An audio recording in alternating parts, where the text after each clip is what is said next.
So, did you know that Paul Clark automatically became Newcastle County's chief executive officer without an election? Paul Clark automatically became county executive. Yes. But isn't his wife, Pam Scott, a land use attorney?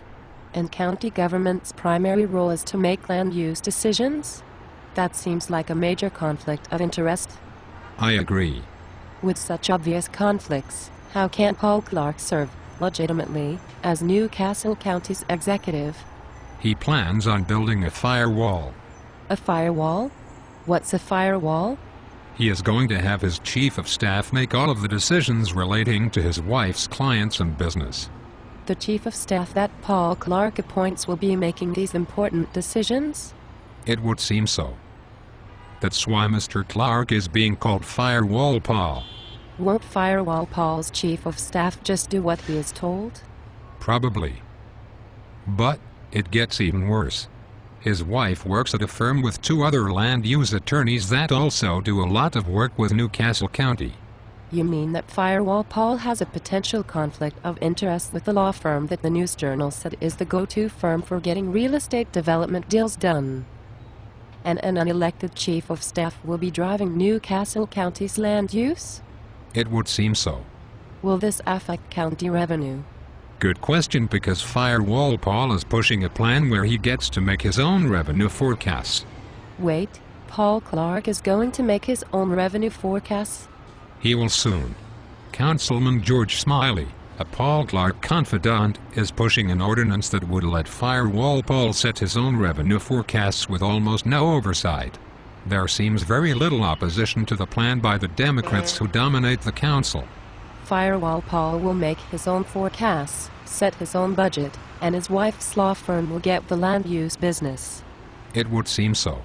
There should be an ethics commission review. At the very least.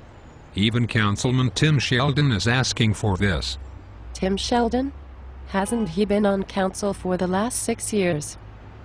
Why is he asking for this review after waiting all these years? Mr. Sheldon is running for Paul Clark's old job, County Council President. So, Mr. Sheldon is using this as a cheap political stunt? It would seem so. What else does Mr. Sheldon say? Well, evidently he is proud that he has not gone to prison. He told the News Journal that no one elected in 2004 has gone to jail. He is proud of that. I'm confused. Run that by me again. I'm just stating what the News Journal reported.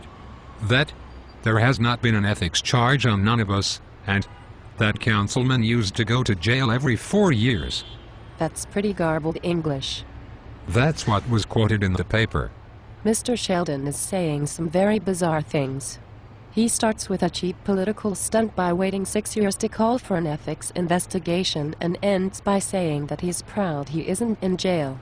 And he wants to be Newcastle County Council President? It would seem so. Maybe I should move to Sussex County. Good fiscal conservatives run Sussex County government. It has low taxes and effective services. Yes, and Sussex is the only county in the state that has a balanced operating budget. Newcastle County is in a sad state. The new county executive, Firewall Paul Clark, wants his chief of staff to make major land use decisions. Paul Clark also wants to create his own revenue forecasts.